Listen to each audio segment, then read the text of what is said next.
Berbeda dari tahun-tahun sebelumnya, peringatan HUT ke-81 RI di Bukit Tinggi tahun ini spesial. Sebelum upacara, duplikat Sang Saka Merah Putih diserah terimakan di Jam Gadang, Saudara.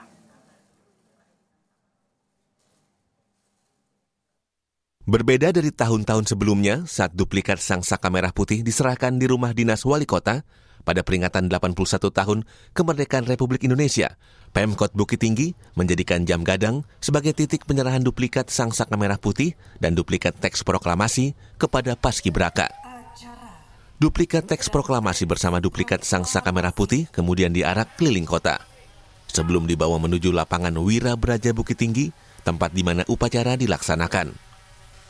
Jam Gadang dijadikan sebagai titik awal penyerahan duplikat Sang Saka Merah Putih sebagai bagian dari upaya pemerintah menghargai sejarah dan perjuangan para pendahulu. Itu upacara detik-detik proklamasi jam 10 pagi. Kenapa jam 10 pagi? Yang jam 10 pagi itu hanya 3 daerah di Indonesia. Bukit Tinggi, Jakarta, dan Jogja. Kenapa yang 3 daerah ini upacara jam 10 pagi? Karena dia pernah menjadi ibu kota negara. Bukit Tinggi pernah menjadi ibu kota pemerintahan Republik Indonesia.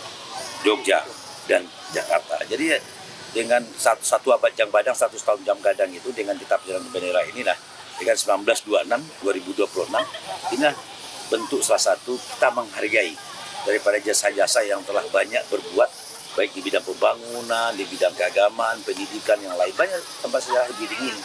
Ini kita tunjukkan ya, bentuk-bentuk daripada penghargaan kita kepada pendiri-pendiri bangsa ini. Pada momentum peringatan HUT ke-81 RI ini, Pemkot Bukit Tinggi juga mengucapkan bela sungkawa yang mendalam atas bencana gempa yang terjadi di daerah Nusa Tenggara Timur. Rio Johannes, Kompas TV, Bukit Tinggi, Sumatera Barat.